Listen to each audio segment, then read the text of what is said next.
Hasbro and Wizards of the Coast are so insanely greedy. So if you didn't know, they have fired 1,100 people across Hasbro and Wizards of the Coast. And Wizards of the Coast owns Dungeons and Dragons, that thing that's everywhere now. It's in major motion pictures. It's in popular television shows. It just won Game of the Year.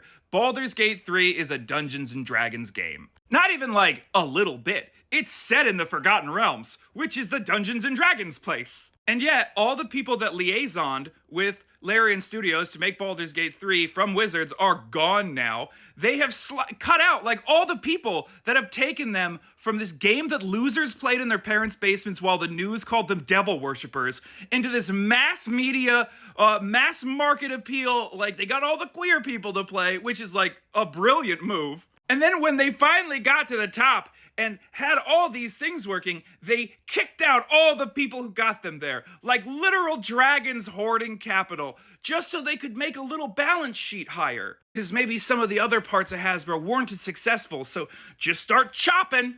But the thing that's the craziest is that the guys at the top 3 or 4 guys at Hasbro and Wizards of the Coast, they just gave themselves $20 million in bonuses, like between them. They kicked out 1,100 workers that made their product successful on the holidays and then gave themselves boatloads of money for doing it. And they wonder why nobody wants to work. Oh, why are people quiet quitting? Why are the workers not generating more profits for us when we don't give them, suitable compensation? Oh my gosh, I wonder why. Gee willikers, I wonder why this game of pretend that you're selling is it's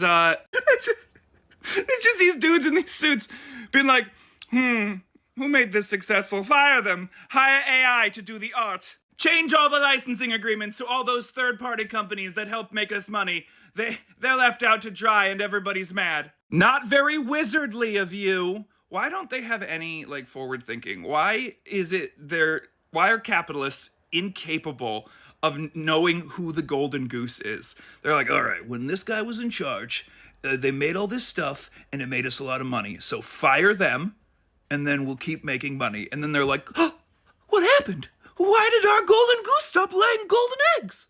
You killed it. You killed the goose and you butchered it and you ate it. And then you gobbled it all up. And now you're shocked. You're shocked that the goose that you ate won't produce you any more eggs. This metaphor maybe got away from me.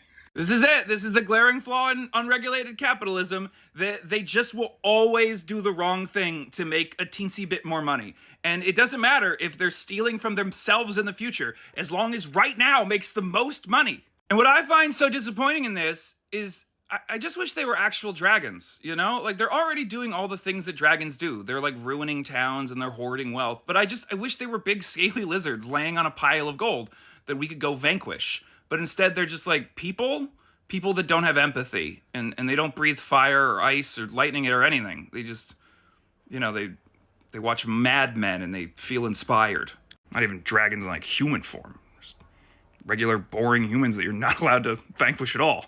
It's like all these laws that they helped write, specifically about not vanquishing them.